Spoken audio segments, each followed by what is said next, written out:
Nabi kata, siapa yang baca 2 ayat terakhir surah Al-Baqarah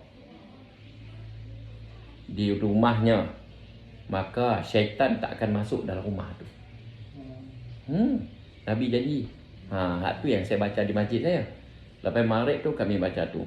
Lepas tu Nabi kata, ulama-ulama bagi tahu, siapa baca 2 ayat terakhir surah At-Taubah, kan, maka Allah Ta'ala akan pelihara dia daripada kemalangan, kesusahan, malapetaka di darat, laut dan di udara. Saya baca tu lepas maghrib tu kat masjid saya tu. Habis pada tu kita sambung pula. Nabi bagi tahu, Nabi janji siapa baca 10 ayat awal surah Al-Kahfi dan 10 ayat terakhir surah Al-Kahfi, dia tidak akan terpedaya dengan tipu daya Dajjal dan kuncu-kuncu tentera-tentera Dajjal. Saya baca tu lepas maghrib di masjid saya. Lepas subuh, lepas maghrib. Lepas pada tu, habis saja surah Al-Kahfi, kami sambung baca. Kalau maghrib, kami baca surah Al-Mulk. Nabi janji akan selamat daripada siksaan kubur, kepayahan, kesedihan, kengerian kubur. Siapa baca surah Al-Mulk dan surah As-Sajdah. Di masjid kami baca surah Al-Mulk, surah Jadah balik baca kat rumah. Amalan Nabi. InsyaAllah akan selamat daripada kesusahan, kengerian kubur. Lepas tu baru kami baca 2 line. 2 line, sambung. Sehabis pada tu, baru kami baca hadis pula. Quran ni kalam Allah, hadis ni kalam Nabi. Rapat Isya, azan sembahyang Isya. Itu dia amalan Masjid An-Nahli ni selepas maghrib, selepas subuh. Kalau subuh, tempat baca surah Al-Mulk tadi, kita baca yang sama. Surah Baqarah, 2 ayat surah Baqarah, 2 ayat surah Taubah, 10 ayat awal Al-Kahfi dan 10 ayat terakhir Al-Kahfi. Kalau maghrib kita baca surah Al-Mulk, kalau subuh kita baca surah Al-Waqi'ah. Selepas itu kita akan baca 2 line 4 muka untuk kita khatam Al-Quran setahun 2 kali. Maknanya kalau buat macam tu dalam masa 3 bulan Nabi 3 bulan khatam, 3 bulan khatam, 3 bulan khatam. Habis selesai baca tu, kita baca kalam Nabi pula. Tadi kalam Allah, ni kalam Nabi pula. Apa Nabi pesan kat kita hari ni, kita baca sampailah Isyraq. Habis terbit matahari Isyraq, kami sembahyang Isyraq 2 rakaat atau 4 rakaat, maka Nabi janji Allah bagi pahala haji dan umrah yang mabrur, yang diterima Allah. Lepas sembahyang tu baru kami keluar, pergi motong, pergi tanam jagung. Saya main kedai lah, macam tu lah. Di masjid saja 3 bulan sekali khatam, 3 bulan sekali khatam. Setiap malam lepas maghrib sampai Isya. Tepat Isya azan balik. Saya tak mau bagi duk menyembang, duk mengumpat, duk isap rokok daun kat tangga mandi. Saya tak bagi. Habis balik rumah, baca Quran di rumah pula. Kalau di rumah, saya biasa buat tahajud 6 rakaat. 1 rakaat 1 muka. 1 rakaat 1 muka Quran. 1 rakaat 1 muka. 1 rakaat 1 muka. Jadi 6 rakaat 6 muka. 6 muka. Ramai. So penuh. Ramai lah. Alhamdulillah lah. Seronok. Lepas tu sesekali dah depa main masjid kan.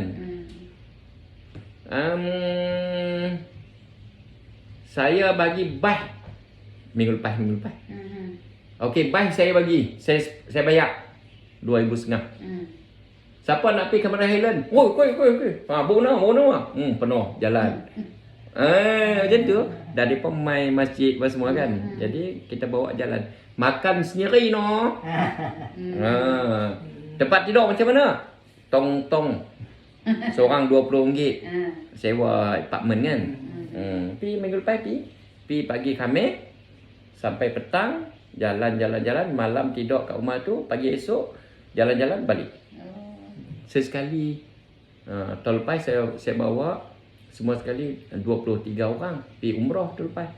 Saya bukan bawa orang pergi umrah, saya bukan ada syarikat driver dah. Saja sama-sama. Best. Sebab depa main masjid, depa baca Quran dengan kita, depa main sunat dengan kita. Seronoklah, seronok. Allah bagi rezeki kan. Siap. No? Kita perbuti balik. Sementara umur ada ni. Kita perbuti balik. Khususnya bagi orang lelaki pergi sembahyang kat masjid kan, kalau boleh pergi suami isteri lah kan. Lagi syok barang siapa sembahyang di mana azan diazankan, Nabi kata maka rezeki dia akan berkat. Tu janji Nabi tu. Maka jiwanya akan tenang, maka anak cucu dia akan berkat. Jadi rahsia dia sembahyang macam mana di masjid je kan. Banyak lagi lah janji Nabi. Lepas itu doa orang alim kita akan terima, doa orang mukmin kita akan terima, kita doa pun Allah Ta'ala terima. Yang kedua, bebas siksa kubur kan. Yang ketiga, dapat buku rekod amalan tu tangan kanan. Yang keempat, lintas titian sirat sepatas kilat. Dan yang kelima, masuk syurga tanpa hisap. Abang beli beg guna duit apa, semua tu akan hisap. Abang beli baju, baju ni halal ke tak halal kan. Semua akan dibicara, hisap tu bicara kan. Semua Allah Ta'ala akan tanya nanti. Tapi InsyaAllah berkat daripada jaga sembahyang berjemaah akan masuk syurga tanpa hisap. Sebab tu barang ni mahal. Sebab tu masjid orang tak pergi. Syaitan dia kojok. Tak payah pilih hang tak sihat tu. Suami kata saya tak boleh pergi, bini tak, suami saya tak boleh pergi masjid, suami saya tak pergi masjid. Dia buat alasan macam-macam. Sebab barang tu barang mahal. Mahal macam mana kak?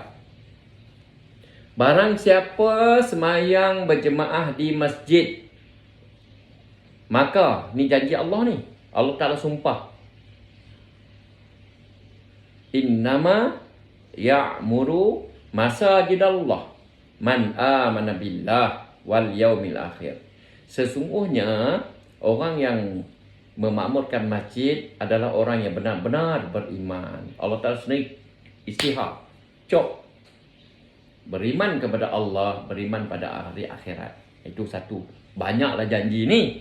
Banyaklah bukti. Yang kedua, orang yang selalu sembahyang di masjid adalah ahli aku, kata Allah.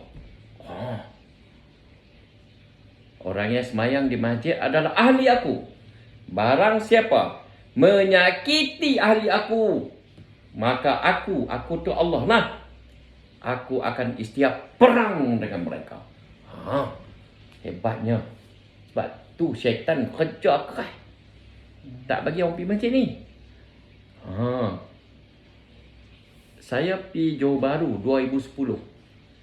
Saya pergi Johor Bahru, kawan saya dia hakim syar'i di Johor Bahru. Jadi sewaktu saya pergi Johor Bahru tu, kebetulan ada jemaah dakwah mai daripada Israel tu mai ke Singapura. Dia tak boleh masuk Malaysia sebab dia diplomatik, kita tak boleh kan. Jemaah dakwah tu mai dekat Singapura. Jadi kawan saya ni hakim syar'i ni pergi ziarah mereka lah dekat Singapura. Dia kata tentera-tentera Yahudi bila dia nak mai roboh rumah tu, kalau orang tu selalu pergi masjid, dia tak roboh. Dia tak roboh. Kalau dalam rumah tu ada baca hadis Nabi. Hadis Nabi ni amalan zaman Nabi dulu. Nabi akan cerita di masjid. Suami balik rumah kumpul anak-anak ni, cerita balik. Lah ni Nabi tak ada, jadi kita baca lah hadis tu. Juga tentera Yahudi tak akan roboh. Apa dia cakap? Kalau kami kacau orang yang berulang balik ke masjid ni, kalau kami kacau rumah orang yang baca hadis, maka sejarah tok nenek kami akan jadi balik. Mereka akan, sejarah kemusnahan orang Yahudi ni akan berulang balik. Sebab tu mereka tak kacau. Pentingnya semayang berjemaah, mereka lebih faham. Kita azam baru, semangat baru, sihat ni, ahli masjid, pakak pergi masjid. No kak no? Boleh insya-Allah. Alhamdulillah, alhamdulillah, terima kasih.